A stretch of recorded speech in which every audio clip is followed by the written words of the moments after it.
मेहनत आपकी और फल किसी और को मिले। सुनने में थोड़ा कड़वा जरूर है, लेकिन ऐसा होता जरूर है। आप दिन रात परीक्षा के लिए मेहनत करते हो ताकि एक दिन माँ बाप का नाम रोशन कर सको। लेकिन होता क्या है, रिजल्ट आने पर आप कहीं पीछे रह जाते हैं और खुशी की मिठाई कोई और ही चख लेता है। बिल्कुल ऐसा ही देखने को मिला है नीट परीक्षा के परिणाम घोषित होने पर, जहां धांधली के कई आरोप लगे। कैंडिडेट्स ने जमकर प्रदर्शन भी किया। शिक्षा विभाग की कार्यप्रणाली पर कई सवाल उठे। मामला सुप्रीम कोर्ट तक भी पहुंच गया और आज सुनवाई भी हुई। क्या कुछ सुनवाई में हुआ, क्या ये पूरा मामला है, चलिए आपको बताते हैं। इस साल 5 मई को नीट की परीक्षा आयोजित हुई। 4 जून को एनटीए ने रिजल्ट भी जारी किया। रिजल्ट के साथ एजेंसी ने कट ऑफ और टॉपर्स भी अनाउंस किए। एनटीए ने बताया कि इस साल का जर्नल कैटेगरी का कट ऑफ 720 से 164 और टॉपर्स की संख्या 67 है। नीट परीक्षा देश भर के 571 शहरों में 4750 केंद्रों पर आयोजित हुई। इस परीक्षा में 24 लाख से अधिक उम्मीदवार शामिल हुए। जैसे ही रिजल्ट जारी हुआ, नीट के छात्रों व एक्सपर्ट्स ने आपत्ति जतानी भी शुरू कर दी। इसके बाद मामला तूल ही पकड़ता चला गया। जब एनटीए ने टॉपर्स के पीडीएफ अपनी वेबसाइट पर अपलोड किए तो छात्रों ने सवाल करने शुरू कर दिए।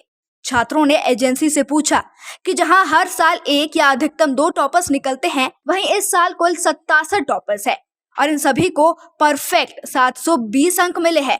ये कैसे हुआ? इनमें एक ही एग्जाम सेंटर से 6 टॉपर्स होने की बात भी सामने आई। वहीं छात्रों व एक्सपर्ट्स ने आगे कहा कि इस बार बहुत से नीट टॉपर्स एक ही सेंटर से है और परीक्षा से पहले कई सेंटर्स पर पर्चा लीक होने की खबर भी सामने आई।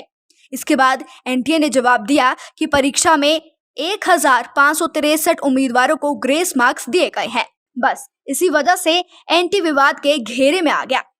फिर छात्रों ने एनटीए पर आरोप लगाते हुए कहा कि खास सेंटर्स के स्टूडेंट्स को ही ग्रेस मार्क्स दिए गए हैं, जबकि पेपर्स लेट कई सेंटर्स पर हुए थे। एक्सपर्ट्स ने भी आरोप लगाते हुए कहा कि इस रिजल्ट में 2 छात्रों को, जिनकी रैंक भी 68 और 69 आई है, 718 और 719 नंबर दिए गए हैं, जो कि नीट की मार्किंग स्कीम के हिसाब से संभव ही नहीं है।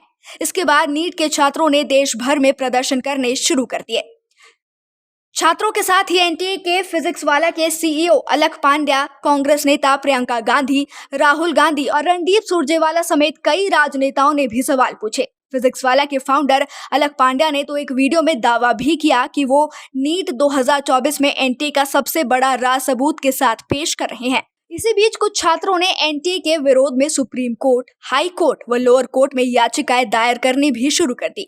11 जून को नीट एग्जाम में गड़बड़ी का आरोप लगाते हुए सुप्रीम कोर्ट में याचिका दाखिल की गई कि नीट यूजी 2024 रिजल्ट्स को वापस लिया जाए और दोबारा एग्जाम भी करवाए जाए।